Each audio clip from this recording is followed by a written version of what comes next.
El Día Internacional del Artesano, que se celebra cada 19 de marzo, coincide con la festividad de San José, quien es considerado el patrono de los trabajadores y de los oficios manuales. En esta fecha se reconoce a quienes, con sus manos, crean piezas únicas que reflejan la identidad cultural de sus comunidades. Cada artesanía guarda historia, tradición y un conocimiento que ha pasado de generación en generación.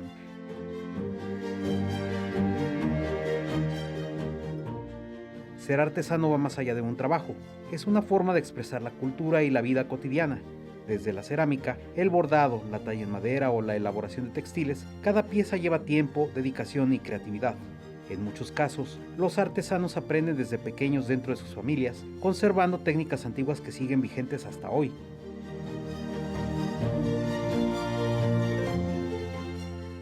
Además de su valor cultural, la artesanía representa una fuente importante de ingreso para muchas familias, especialmente en comunidades rurales e indígenas. Sin embargo, los artesanos enfrentan desafíos como la competencia de productos industrializados, los bajos precios y la falta de apoyo para difundir su trabajo. A pesar de esto, continúan creando y manteniendo vivas sus tradiciones.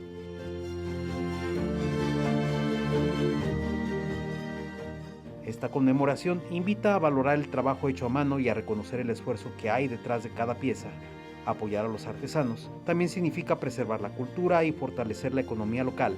Celebrar este día es recordar que cada objeto artesanal no solo tiene valor material, sino también un gran significado cultural y humano. Con información de Jania Flores, Jalisco Noticias.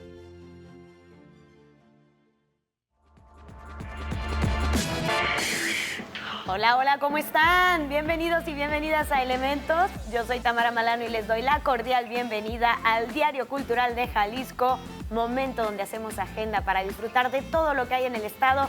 Así que muchas gracias por seguirnos a través del 17.1 Teleabierta. Como siempre, recordarles que también pueden seguir la transmisión a través de la página jaliscotv.com y nos siguen en todas nuestras redes sociales como Jalisco TV. Vamos a comenzar a hacer agenda de una vez porque tengo grandes planes para ustedes este fin de semana. Ya estamos arrancando el fin de semana. Hoy jueves, la Orquesta Filarmónica de Jalisco tiene un nuevo programa que podrán disfrutar el día de hoy y el domingo, además de muchas actividades.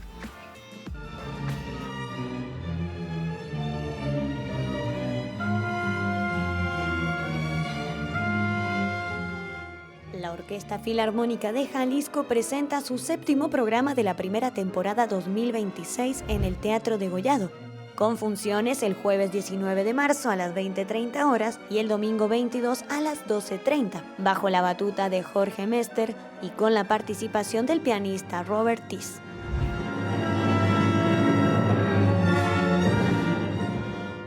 El programa reúne obras clave del repertorio sinfónico. La propuesta musical traza un recorrido por las transformaciones del lenguaje orquestal entre los siglos XIX y XX, con piezas de Franz Liszt, Beethoven y Dmitri Shostakovich. El concierto abre los preludios de Liszt, seguido por el concierto para piano número 4 de Beethoven, interpretado por Tiss, y cierra con la sinfonía número 6 de Shostakovich, una obra que rompe con la estructura tradicional de la sinfonía.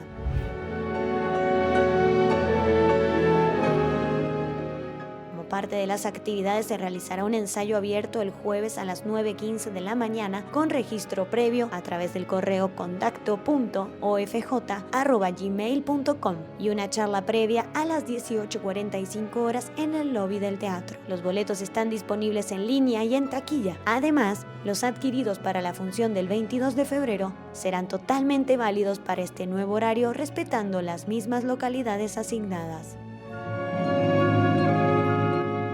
Para Jalisco Noticias, Tamara Malano.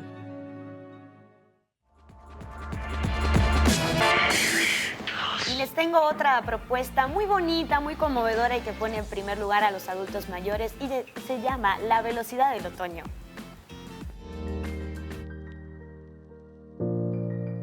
Drama, comedia y situaciones que hacen reflexionar es lo que ofrece la obra de teatro La velocidad del otoño, que se presentará en el Teatro Galerías este jueves 19 de marzo con la primera actriz Jacqueline Andere, quien habló de esta puesta en escena. Esta obra no te lo permite porque ese sentimiento que tú vas logrando de llegar a decirle, quiero decirte algo que me está quemando las entrañas, que le dice la madre, pues no. Y es que ya se está echando la culpa a ella, el porqué de las cosas, que, en fin. Y luego tiene situaciones de mucha risa, digo, por las mismas situaciones, tiene de risa. Esta obra es un diálogo en el que Sergio Bazáñez, quien su regreso al teatro después de más de 5 años de su última puesta en escena, interpreta a uno de los hijos de una viuda, quien se atrinchera en su casa ante la amenaza de sus otros hijos de mandarla al asilo, por lo que surge toda la situación que plantea la vida de los adultos mayores, especialmente con la madre. Es la conexión con esta empatía y el amor hacia los seres que tú tengas, abuelitos, papás, que estén en una situación que empiezan a dejar de ser ellos y se empiezan a convertir en otra cosa, ¿sabes? Y es un golpe fuerte para los dos, para los hijos, para los nietos, para los hermanos y para ellos, ¿no? Y entonces entran en estos procesos de vida, que todos vamos a pasar por ahí, pues entra la depresión también, entra la falta de comunicación, tú ya como hijo empiezas a tratar de cambiar los papeles, entonces tú eres el papá y los papás vienen a ser los hijos o los abuelitos. La Velocidad del Otoño se presenta este jueves 19 de marzo en el Teatro Galerías en función única a las 7 de la noche. Boletos disponibles en taquilla o a través de boletia.com. Jaime Alberto Tinoco, Jalisco Noticias.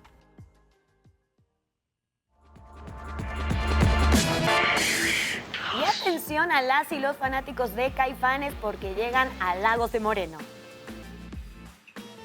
Lagos de Moreno se prepara para una semana de actividades culturales, deportivas, artísticas y gastronómicas presentadas por el titular de Cultura Jalisco, Gerardo Asensio Rubio.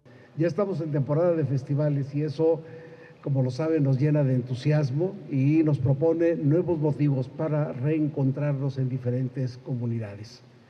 Desde la Secretaría de Cultura nos unimos a las celebraciones de Lagos de Moreno, que cumple 463 años desde su fundación como un lugar fundamental en la historia de la colonización española de nuestro estado.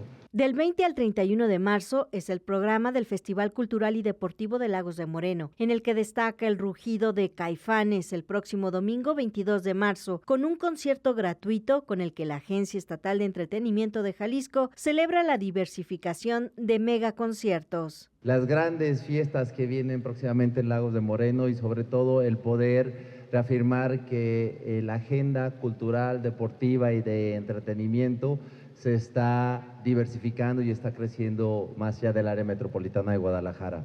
Donde hace 463 años comenzó la fundación de Lagos de Moreno, se activará la economía del municipio y se llenarán las calles de espectáculos. Y que la gente nos voltee a ver como una ciudad patrimonial, que eso es lo que es Lagos de Moreno. Somos patrimonio cultural de la humanidad. Tenemos 400 edificios catalogados como patrimonio nacional, protegidos por el Instituto Nacional de Antropología e Historia. Somos sede de grandes eventos y el Festival Cultural y Deportivo pues es la ocasión de celebrar el orgullo laguense. Pati Peña, Jalisco Noticias. Y les tengo otro plan para quienes disfrutan de la buena gastronomía.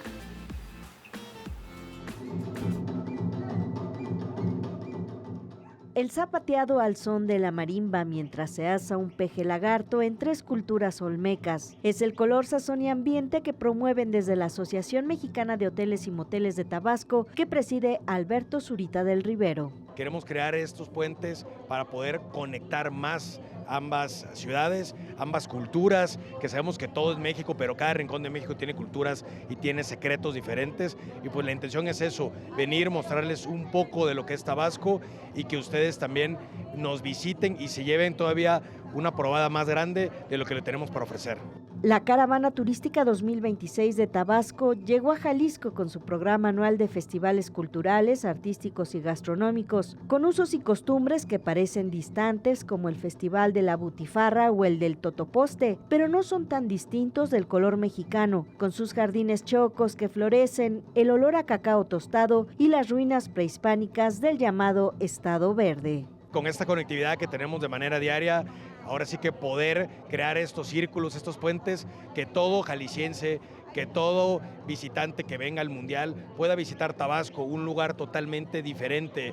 Ahora sí que es el corazón verde de México. Agencias de viajes y hoteleros de Jalisco fueron parte de la jornada que se llenó del color, música y sazón de Tabasco. Pati Peña, Jalisco Noticias.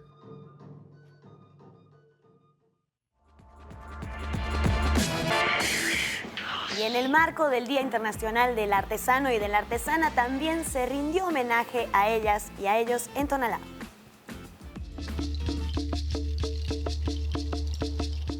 El 19 de marzo es el Día Internacional de los Artesanos y por ello, la Cámara Nacional de Comercio, Servicios y Turismo de Tonalá rindió un merecido homenaje a quienes dedican su vida a este oficio que le da identidad a Tonalá, municipio que actualmente es uno de los de mayor importancia en Jalisco en este antiguo oficio. Su presidente, Juan Pablo Mayorga, habló de la cercanía que su institución realiza con quienes ejercen esta vocación, en la que además de hacerles un festejo y premiación, se busca asesorarlos en su crecimiento. Lo que buscamos es formalizar al artesano. Sabemos que hay unos que van en camino y otros que quieren hacer empresa. Entonces, justamente ahí nosotros con las herramientas que tenemos, abonamos mucho a que se haga este cambio, de que deje de ser tal cual una empresa familiar, empiece a mudar a lo que es empresa, pero sin perder el toque tradicional y de clase específica de cada maestro. El reconocido artesano y coordinador de la Comisión de Artesanos Canaco Tonalá, Saúl Soto, destacó el número de personas que se dedican a este oficio en esta población alfarera, a quienes se les festejó. Pero en realidad ahorita los que estamos reconociendo son a más de 70 artesanos que son a nivel internacional, todos con gran trayectoria. La verdad se maneja desde todos, ahora sí que todas las técnicas que tenemos artesanales. ¿Ya? En mi caso yo soy artesano también, soy de arte sacro, pero estamos hablando aquí de que todos, ahora sí que se merecen mi gran respeto. ¿Por qué? Porque ahora sí que hemos puesto a Tonalá, Jalisco en alto, ¿verdad? Simplemente en octubre, de lo que es el año pasado, tuvimos una exposición en el Senado de la República, donde fuimos más de 25 artesanos representando lo que es ahora sí que el sector artesanal de Jalisco. Para concluir, Saúl pidió a la población en general que no se regatee el trabajo de los artesanos y que antes valoren este oficio ancestral que da identidad a Tonalá y Jalisco ante México y el mundo. Jaime Alberto Tinoco, Jalisco Noticias. Y en Zapopan continúan las actividades por la Semana Cultural.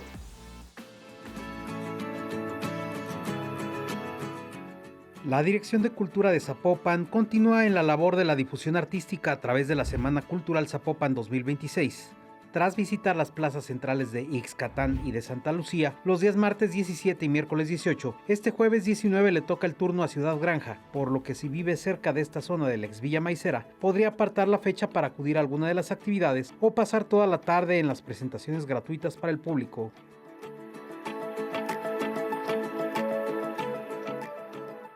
El Ayuntamiento de Zapopan, por medio de su Dirección de Cultura, prometen una tarde y velada llenas de magia del circo. El kiosco de Ciudad Granja recibirá desde las 5 de la tarde actividades de arte, malabares y atractiva música sinfónica. El programa inicia a las 5 de la tarde con brigadas culturales y la presentación de un show familiar. A las 6 de la tarde estará el show de la Compañía Juvenil de Circo de Zapopan. A las 7 de la tarde se tendrá un gran concierto con la Banda Sinfónica de Zapopan y para el gran final, a las 8 de la noche, se promete un cierre espectacular de circo con Fuoco di Strada.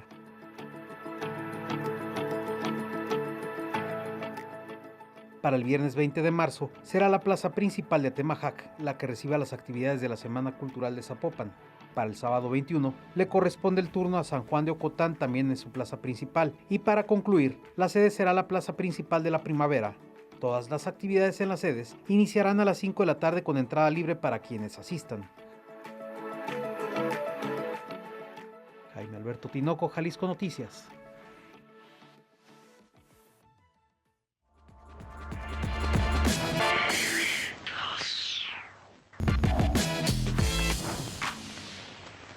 Hola queridos amigos, habla el Flaco Ruiz y les vengo a invitar este domingo 22 de marzo a la obra ¡Que viene el lobo! Espectáculo de títeres para toda la familia, especialmente para niños y niñas. Estaremos celebrando el Día Mundial de la Marioneta en el Teatro Santa Tere de mi barrio, que se encuentra en Juan Álvarez 1112. Ahí nos vemos. Aquí como... Adelantando un poquito la entrevista que se viene, voy a entrevistar a la persona que acabamos de ver. Ah, ¿verdad? Estaría increíble que eso pase un día, pero adelantando un poquito la entrevista porque tengo un plan para ustedes que están del otro lado. Estoy acompañada por Jonathan Ruiz, él es director y actor y nos viene a invitar justamente a esta puesta en escena que se llama Que viene el lobo. Y que viene, ¿eh? Viene sí, y que viene. Y está para quedarse. ¿Cómo estás, Jonathan? Bien, muchas gracias por la invitación. Gracias. Un placer. Me encanta que se haga la invitación también desde este personaje. Sí. Que vamos a platicar también un poquito de la compañía. Me gustaría conocerlos. Digo, ya habían venido al programa, sí, justo te vez. preguntaba, pero ¿de qué trata también esta puesta en escena? Lo ves, ¿no? Es un lobo que sueña con ser un lobo de cuento. Okay. Y entonces se escapa del zoológico donde vive con sus padres para entrar a una escuela de lobos. Exacto. Y se da cuenta que en la escuela lo obligan a comerse o a una niña, o a una abuela, o a un puerquito.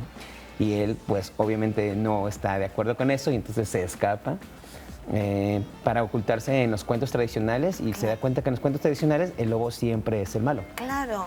Entonces él en algún momento no sabe qué hacer, no sabe si quedarse en los cuentos y ser alguien que no es o regresarse a la vida del zoológico que aunque segura pues es muy aburrida. Claro, exactamente. Entonces no les puedo spoilear qué va a pasar al final, pero es un poco la historia, ¿sabes? Como uno cuando quiere estudiar algo piensa que va a ser de una manera y la vida te da un montón de vueltas y te das cuenta que no es así. Exacto, ¿no? Y que también habla de una diversidad de que no poner, por ejemplo, estaría increíble que él en algún momento se revele y diga, no sé, soy vegetariano, ¿no? Exacto. O sea, no voy a andar comiendo abuelitas porque además no. Exacto. Pero eso creo que también es lo bonito, como cómo se han tomado características para decir si eres bueno o eres malo y después nos damos cuenta que nada es absoluto. O sea, exacto. Creo que los paradigmas han ido cambiando poco a poco.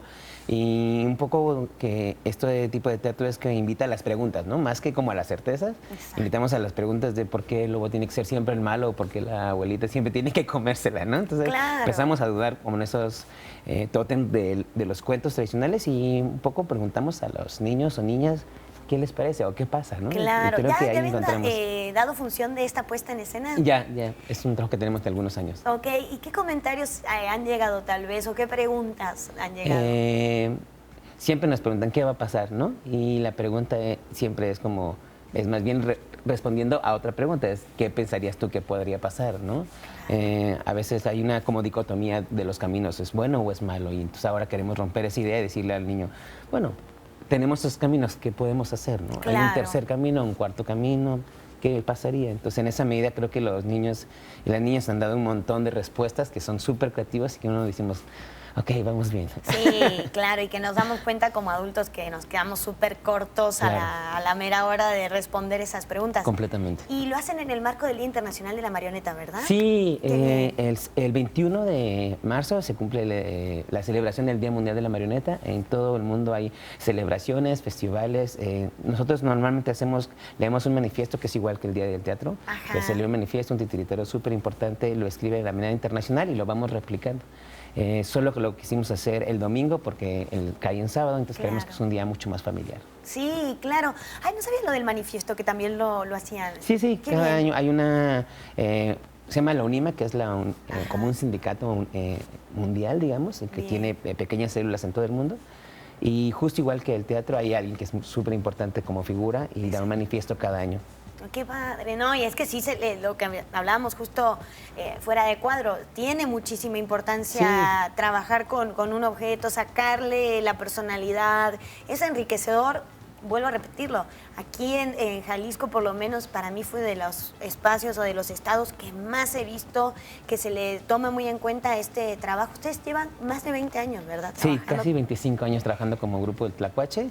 Y bueno, yo he trabajado con otros grupos de aquí de Jalisco y pienso que el festival que hace algunos años estaba con Luna Morena ha como irradiado, digamos, esta importancia del títere, poniéndolo en un montón de grupos y tal vez no son grupos de títeres, pero que ahora incluyen al títere en sus propias narrativas y que súper es lindo porque hacen como un tipo de teatro de títeres mucho más contemporáneo, ¿no? Sí, claro, no, y que además hay tanta diversidad, o sea, hemos visto desde en teatro callejero, pero que las marionetas están a nivel súper enormes. Oh, claro, sí. Que está súper impresionante, lo he visto en la vía recreativa. Sí, sí, sí. Después hasta de papel. Sí, sí, O sea, sí. todo tiene, hay tantas maneras y diversidades para hacerlo. ¿Sabes qué iba a preguntarte? No sé si sea tan buena esta pregunta, pero en 25 años que tiene la compañía, todas esas marionetas, todos esos personajes, ¿los guardan en algún espacio? ¿Se los llevan a su casa? ¿Mutan? ¿Se transforman en otros personajes? Sí, están en nuestras casas. Creo que las casas de los titiriteros acaban siendo bodegas y en algún momento te empiezan como a correr porque las producciones como se van guardando, entonces uno va quitando la sala o va quitando el comedor para darle más espacio y cuando te das cuenta es como la bodega de los títeres, ¿no? Claro, o qué divertido llegar a la casa de una persona titeretera que de repente está en la sala sentado 3, 4 personajes. Sí, no así pierdan pasa. esa oportunidad de Así visitar a pasa. sus amigos Sí. artistas. Qué loco también, por ejemplo, ustedes ahora están dedicándole a este espectáculo para toda la familia, pero han tenido en la compañía de repente solo público adulto. Sí, sí, sí. Tenemos, en el repertorio tenemos 4 obras para adultos.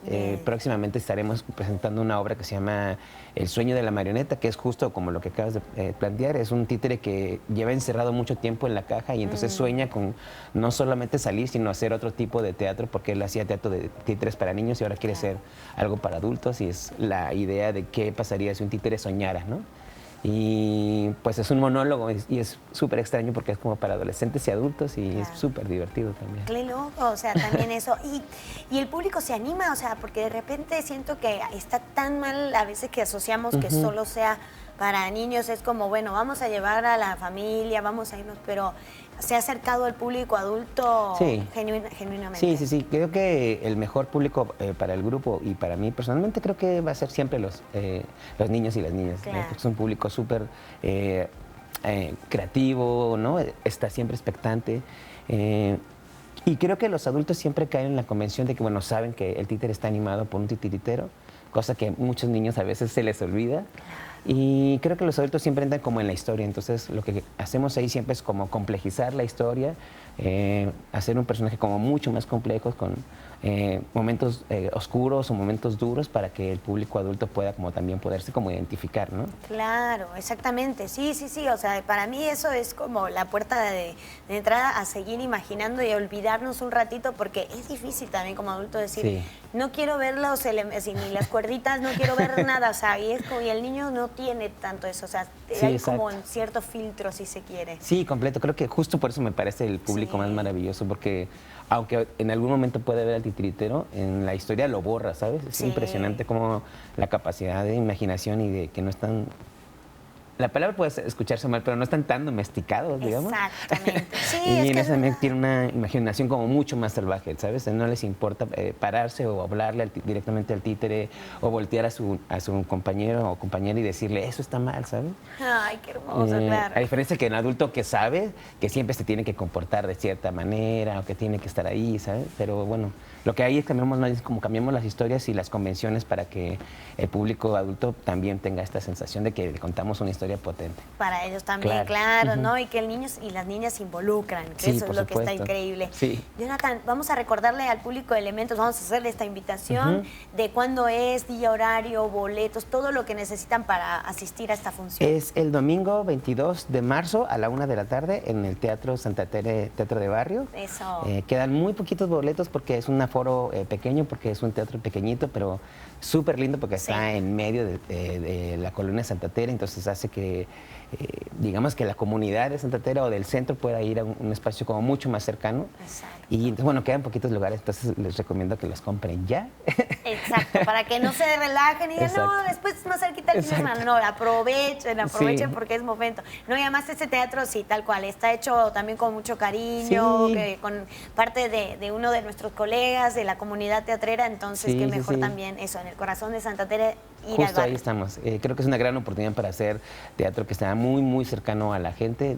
A veces la gente piensa que hacer teatro es algo como aburrido o que son estos espacios grandes e institucionales. Claro. Y creo que este teatro tiene esta como linda convicción de que esté muy cercano a la gente, que esté muy cerquita de un barrio, y eso nos permite como estar muchísimo más cerquita de la gente y que romper esa idea de que el teatro pareciera algo alejado, Sí, o serio muy o aburrido, ¿no? Claro, exactamente. Sí, no, por eso aprovechen y se dan una vuelta, van a comer por Santa Teresa, que hay muchísima oferta gastronómica también. Es muy linda la colonia, Sí, muy linda. Claro que sí. Y nada más las redes sociales también para que sigan a la compañía para las próximas funciones. Estamos en Facebook como el Tlacuache Teatro de Títeres y en Instagram como Tlacuache Títeres. Perfecto.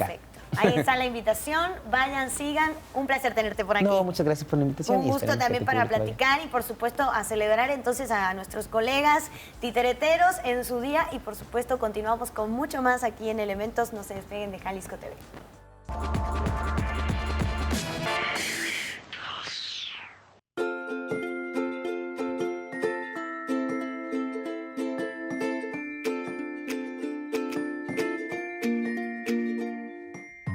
Se prepara principalmente con nixtamal, piloncillo y canela. Lo mejor, se toma bien frío, con limoncito y sal. Si lo prefiere, le puede agregar incluso nieve de limón. Este 19 de marzo es el Día Municipal del Tejuino, una bebida ancestral jalisciense que está presente todos los días, sobre todo en Guadalajara. Durante muchos años ha sido elaborada y consumida por jaliscienses, principalmente en época de calor. Ezequiel Gutiérrez vende tejuino en el barrio de Santa Tere.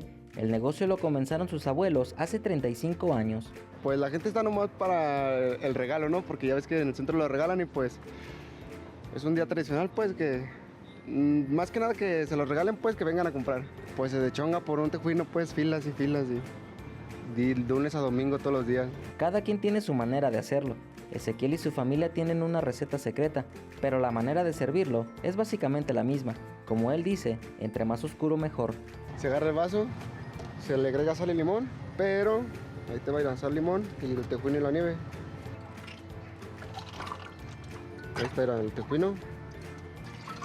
Obviamente en muchos lugares cambia el color, pues el color no tiene nada que ver, pero pues sí, entre más negrito, más oscurito, pues más sabroso sabe, ¿no? Y la nieve que no falte. Un manjar de los dioses. A veces en locales, en mercados, en el centro, otros en triciclo y otros en moto. Así se vende el tejuino en Guadalajara. Cada quien decide cómo tomarlo y en dónde.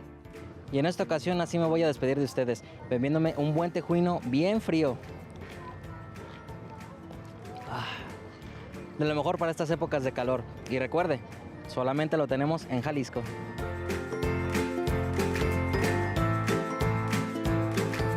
Daniel Muñoz, Jalisco Noticias. Estamos de regreso en Elementos y ustedes saben que los jueves es momento de tomar, ahora sí que nuestro cuaderno y pluma para seguir aprendiendo. Me encanta. Dani dice, no es cierto. Estoy con nuestro colaborador de Patrimonio e Historia, Daniel López. Dani, bienvenido. ¿Cómo estás? Muchas gracias, encantado de compartir este pedacito de mañana y sobre todo pues en un tema que nos atañe a las y los jaliscienses en términos de orgullo por saber que tenemos un arquitecto destacado que nos ha hecho brillar no solo a nivel de Jalisco, de México, sino también del mundo. Me encanta, es momento donde miren, cuando yo haga mi nacionalidad, una parte de mí va a estar muy agradecida con Dani, porque digo, claro, yo voy a llegar así súper estudiada de una manera impresionante. En tu examen te van a preguntar, claro. Después me pasas para hacer clases particulares. y te va a faltar receta de capirotada, que viene muy a tiempo, pero de eso vamos a hablar la siguiente semana. Perfecto. Uy, habría que traer para probar. Bueno, ya nos vamos adelantando el jueves y estamos Bueno, pues hay que ir siempre a la vanguardia. Exactamente. Y hay algo que me llamó la atención, a ver si no lo digo mal, de este arquitecto, que es como un arquitecto emocional o sentimental. ¿Eso por qué? O sea, es algo que me llamó la atención. ¿Por qué se dice eso? Es muy singular la figura de Luis Barragán, Morfín, que es su nombre completo, y que en realidad cuando preparaba pues el material de la cápsula pensaba realmente por ser una figura tan destacada se ha vuelto, y no quiero minimizar ni su obra ni su persona, como en un lugar común, es decir, todos hablamos y decimos cosas de Barragán. Sin embargo, como abres, que me parece fantástico, nos permite indagar en justo la etapa final que va a desarrollar en su carrera, lo puedo llamar artística, porque es un artista, no solamente un arquitecto, ¿no? Y entonces la arquitectura que él hace es una arquitectura emocional porque concibe la casa, el entorno, como aquel espacio, y esta reflexión a mí me parece maravillosa. Él dice que la casa tiene que ser aquel recinto en el que uno regresa después del estrés del trabajo, después del tráfico, de las preocupaciones, de la calle, de lo saturado, del ruido, de la contaminación, y tendría que ser el espacio en el que una vez se vuelve otra vez uno a integrar, vuelve a recogerse, vuelve a, pues de alguna manera como a recomponerse, a recargarse y otra vez a estar. Esto evidentemente se tiene que lograr no solo a través de muros, puertas y ventanas, ¿no? Sino a través de un entendimiento del espacio casi a un nivel espiritual. Y eso es lo que va a marcar una gran parte de la producción de su obra. Evidentemente, pues todos somos hijos de nuestro tiempo y productos de nuestras circunstancias, ¿no? Él nace y se desarrolla en un hogar de buenas posibilidades económicas, lo que le permite acudir a la formación con los jesuitas. Pasa mucho tiempo en la hacienda, en el rancho que tienen en Tapalpa, convive con la élite tapatía de su época, de principios del siglo XX, y eso de alguna manera él le va a ir nutriendo. Un elemento distintivo va a ser el viaje que va a realizar él a Europa, una vez terminada la carrera de ingeniero, no de arquitecto, porque en aquel entonces todavía no había carrera de arquitectura, y entonces él conoce las maravillas de los jardines de Sevilla, de los maravillosos espacios e inmuebles de Toledo, conoce también la Alhambra, y todo esto de alguna manera lo va a integrar en la visión que también es muy de esta parte, de esta región del occidente del país, y entonces lo va a saber aglutinar y así va a dar respuesta. En Barragán encontramos tres momentos muy decisivos. Uno primero, con toda su producción regionalista que tenemos aquí en Guadalajara, como la Casa Franco, como la Casa Iteso Clavijero, como la Casa Cristo, todas aquellas casas que tienen esta influencia neomudéjar, mediterránea, pero con un sabor también de, pues digamos, la sierra de aquí, de la Sierra del Tigre. Una segunda etapa que se va en 1936 a Ciudad de México en la búsqueda del éxito económico, y lo tiene, digamos que es su etapa, me atrevería a decir, la menos notable en cuanto a arquitectura, porque produce para ganar dinero, Claro, ¿no? exacto. Y además, bueno, él estaba acostumbrado a la buena vida, pero es ya en la última etapa en donde comienza justo a realizar experimentaciones que le permiten llegar a esta interpretación mística de la luz. Y en ese proceso, pues él también hace todo un, digamos, entramado de colaboraciones con artistas destacadísimos como Chucho Reyes Ferreira, como el propio Matías Geritz, con quien va a desarrollar uno de los fraccionamientos más importantes en Ciudad de México. Me refiero al Pedregal. Al Pedregal, que era un espacio que nadie le apostaba porque tenía producto de la erupción del volcán Xitle, eran puras piedras. Dijo, ay, ¿quién va a construir ahí? Compra muy barato, desarrolla de una manera impresionante, y lo hace de la mano de Matías Geritz. Y comento esto porque esto nos lleva a hablar también de otro elemento que tenemos aquí en Guadalajara. Todos recurrimos a sus obras, de sus casas, de su arquitectura, pero pocos recordamos que también él hizo un fraccionamiento aquí en Guadalajara, justo 10 años después de haberlo hecho en el Pedregal de San Ángel. Él viene y realiza aquí en Guadalajara lo que antes se conocía como el bosque de Santa Eduviges. Era un gran bosque artificial porque fue plantado. Claro. De eucaliptos, porque la zona tenía muchísima agua, había cierto anegamiento, pantanos, mosquitos, enfermedades. Entonces deciden plantar eucaliptos que de alguna manera desecaban el entorno. Todo esto te estoy hablando en la zona que ahora conocemos como Jardines del Bosque, este maravilloso fraccionamiento que él proyecta. No lo construye como tal, sino que aquí hay una empresa que lo desarrolla, pero él lo idea. Y lo interesante de esto es que vamos a encontrar muchas como pautas que nos hablan y nos hacen la referencia a este maravilloso arquitecto. En primera, que logra entender el momento histórico. Ahí podemos ver el bosque que era, podemos imaginarnos ahora Calle La Luna, Eclipse, Claro. Paso de la Arboleda, Niños Héroes, y eso era lo que había, ¿no? Como ahora dicen, cuando antes era monte. Sí, literalmente. Literalmente ahí vemos en Exacto. esa panorámica, y en una Guadalajara, pues digamos que se empieza a abrir a la modernidad. Hablo de los 50s, aquí vemos cuando lo hacen en Jardines del Pedregal, la colaboración con Matías Geritz y esta serpiente que pone, y luego el desarrollo que hacen con Jardines del Bosque. Particularmente, pues pone el nombre por tratarse del bosque de Santa Eduviges, el que existía previamente, y que él, muy cuidadoso, decide no tumbar todos los árboles, que eso también fue muy criticado en su momento. Dijeron, ¿cómo nos van a quitar un bosque? ¿No? Quizá ahora ni siquiera lo permitiríamos, Claro.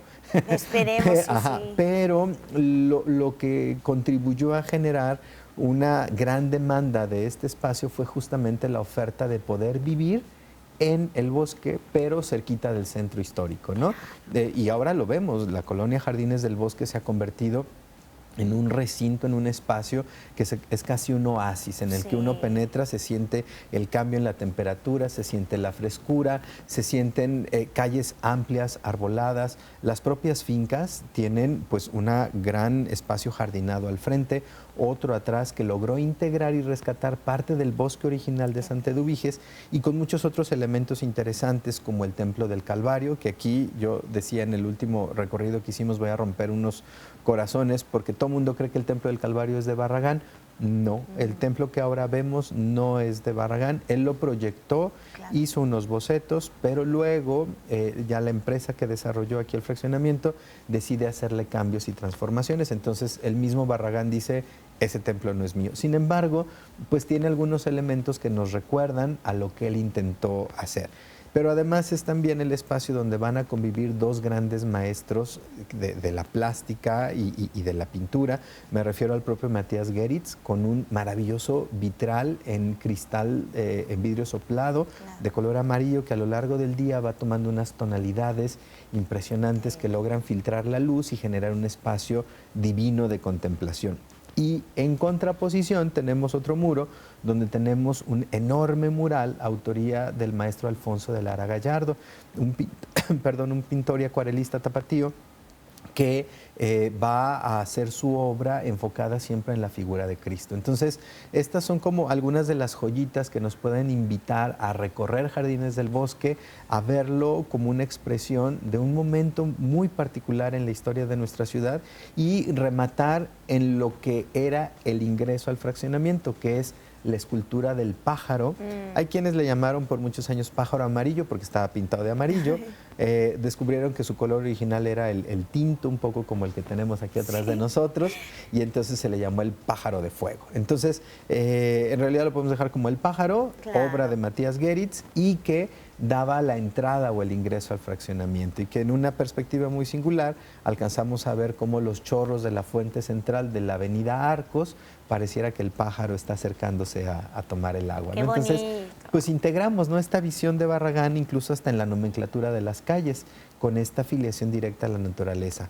Luna, sol, la propia arboleda, o sea, todos los nombres de las calles tienen relación con la naturaleza. Sí, eso es increíble de ir. A mí me pasa he circulado mucho por esa zona, a veces por los castings, por lo que sea. Sí. Y a mí la primera vez que me acercaba como estrella, y yo dije, ¡ay, qué astrológico! Claro, ¡Qué claro, bonito! tiene un nombre que nos remite mucho a la naturaleza. Y así como en Pedregal puso la escultura de El Animal, que era una serpiente, porque él decía, las serpientes habitan en el Pedregal, pues ¿qué animal habita en el bosque? El pájaro. Claro. Entonces por eso hay un pájaro en el ingreso de Jardines del Bosque. Y también que la serpiente emplumada también me trae algo Así como es. una fusión ahí bien Ándale, interesante. también. Digo, Así es. son asociaciones, al final del día de eso se trata claro, también. Claro, y que nos habla también de toda esta integración que se va realizando del momento histórico tan importante que llamaríamos nosotros la modernidad. Vemos en pantalla al maestro Alfonso de Lara Gallardo, este increíble acuarelista que no solamente pinta el Calvario, como ese es el proyecto original que tiene Barragán, ya no tiene nada que ver con lo que ahora le hicieron. Hay una breve reminiscencia, pero está muy alejado de lo que él proyectó, por eso él rechazó que fuera de él. Solo hay una referencia, ve el interior, es muy distinto, donde vemos ahora las figuras ahí. Ahora está todo el mural de don Alfonso de Lara Gallardo. Otros de los que él ha realizado es, por ejemplo, en el Templo de San Bernardo, un mural impresionante con unas dimensiones increíbles en su grandiosidad, digamos, y luego, entre su obra también encontramos el Vía Crucis que él realiza para el Templo Expiatorio. Entonces, Jardines del Bosque no solamente en términos habitacionales, sino también en términos artísticos e históricos. Sí, claro, no. Y un placer también conocer el chisme de cada espacio de Jalisco. La verdad está increíble, porque también eso, o sea, a veces vamos porque se ve muy bonito, bueno, pero todo el trabajo que hubo detrás. Claro. Así que qué bueno que podamos tener los jueves de conocer mucho más de la historia de Jalisco. Dani, tus redes sociales, también el Seminario de Cultura, para que siga aprendiendo también el público de Elementos. Encantado. Seminario de Cultura Mexicana Guadalajara en Facebook, SCMGDL en Instagram, y bueno, donde también ponemos las actividades en el personal Daniel López H, de modo que puedan seguir las actividades, sobre todo los recorridos que ya tenemos, y una sorpresita que tenemos reservada para la siguiente semana, también con una invitación ahora en estos días de Cuaresma. Genial, no, genial. Es que ya empezaron los jueves de Historia y Patrimonio, ¿verdad? Ya arrancamos con ellos, y justo en el marco es que vamos a hacerles la invitación para la siguiente semana. Perfecto, para que estén al pendiente. Dani, nos vemos el próximo jueves. Encantado, muchas con gracias. Capirotada. Vamos a ver si se logra. Vamos a continuar con mucho más aquí en Elementos. No se despeguen de Jalisco TV.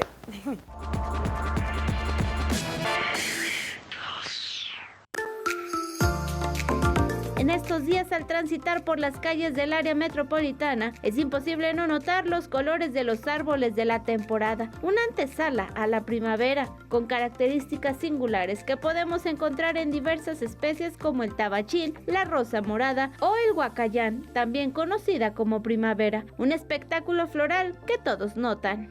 Quiero pensar que es porque viene la primavera, sí, algo muy bonito, sí, que es de que pues, nos da alegría, paz mental, ¿no? Están muy bonitos, allá están unos rositas, también de ahí para allá, rositas, están muy bonitos. Pues la verdad que dan muy buena apariencia y se ven muy bonitos. La rosa morada o Tabebuia rosea es un árbol que alcanza una altura de entre 15 y 30 metros. Sus flores son entre lila, rosa pálido y morado. Florecen entre febrero y junio. La primavera o huacayán, grandes árboles de hasta 35 metros de altura. Su color brillante rodea todas sus ramas y florecen de marzo a mayo.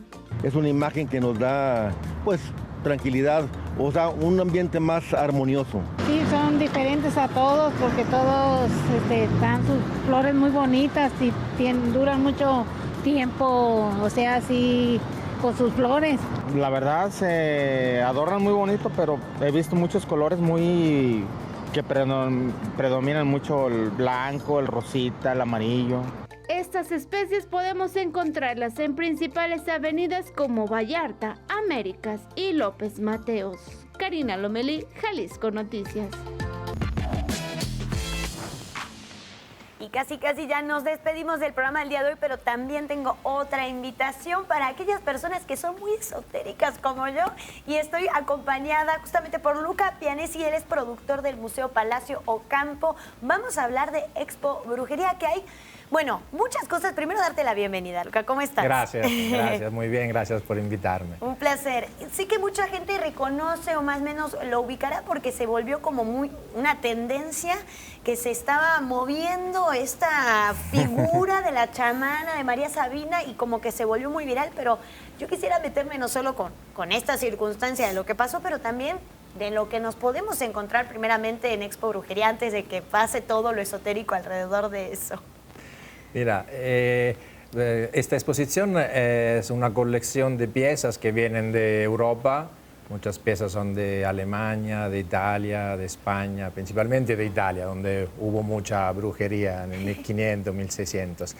Y es una exposición dedicada a la... Suena tétrica, así esotérica, como dice, porque el tema es así, en realidad es dedicada a las figuras de las brujas y brujos más famosos de la historia y es como una revancha de estos personajes. O sea, nosotros contamos la historia verdadera de estos personajes, de estas mujeres que eran mujeres excepcionales, emancipadas, y que la Iglesia en la época de la Inquisición la jalaron hacia abajo, no la dejaron volar. Exacto. Pero en realidad eran mujeres muy emancipadas, parteras, herboristas.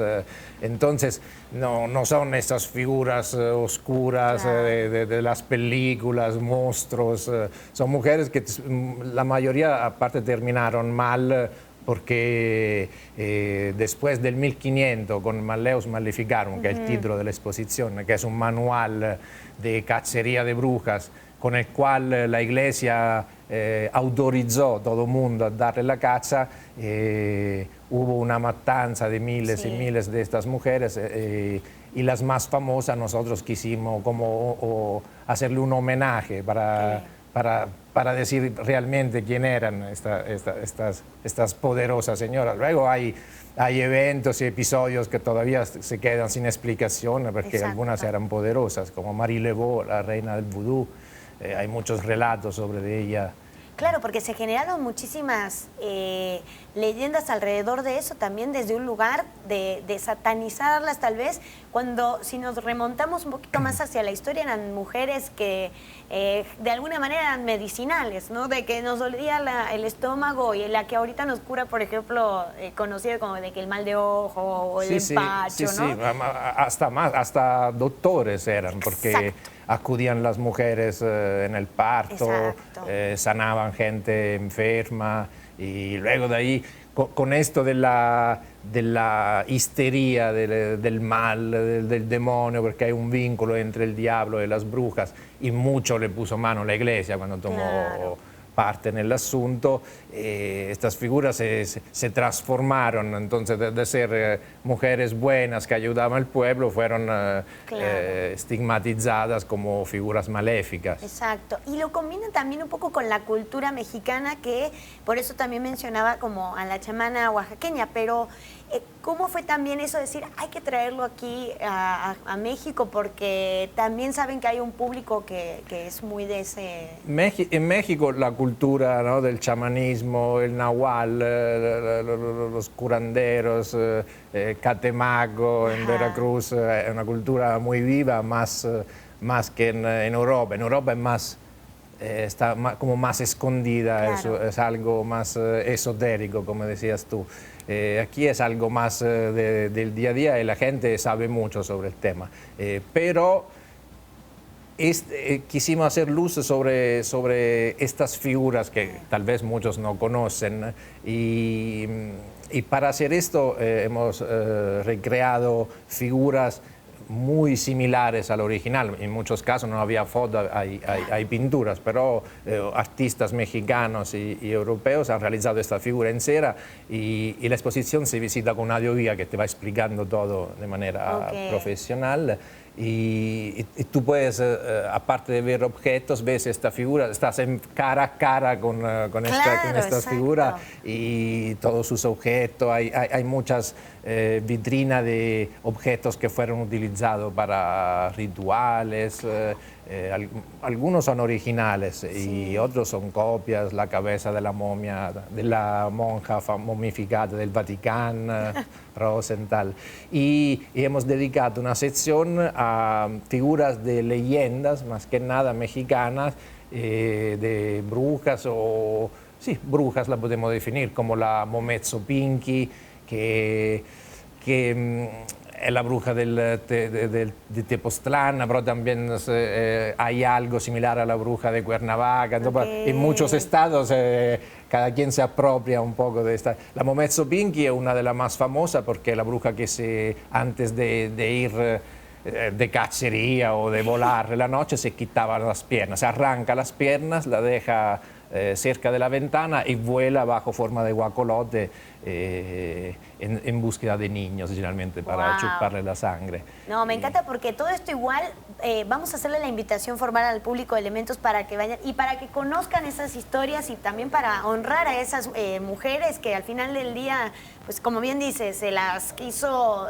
aniquilar y al final eran mujeres que estaban también apoyando a la sanación, y hace un ratito estábamos viendo imágenes de lo que se pueden encontrar. Entonces, Luca, la invitación, ¿cuándo, cómo podemos asistir para conocer? Mira, la exposición ya lleva varios meses en Guadalajara. Hemos extendido la temporada hasta el 10 de junio, porque hemos tenido mucha demanda de parte de muchas personas que no han venido, quieren aprovechar también ahorita las vacaciones. Y estamos en Museo Palacio Campo, en la calle do Campo, esquina Juárez, a 2 pasos de Plaza Universidad. Y estamos abiertos todos los días de 10 de la mañana a 6 de la tarde. Perfecto. Y tiene un costo de 150 generales, 120 estudiantes y maestros. Y incluye un audífono, una audioguía que te va guiando por 50 minutos y te explica todo lo que vas viendo. Perfecto, y entras en la atmósfera. En el mood. En el mood. Luca, un placer tenerte por aquí, de verdad. No se pierdan esta oportunidad para disfrutar y por supuesto no se pierdan toda la programación de Jalisco TV. Me toca despedir el programa y nos vemos en otro próximo programa de Elementos. Muchas gracias por acompañarnos. Adiós.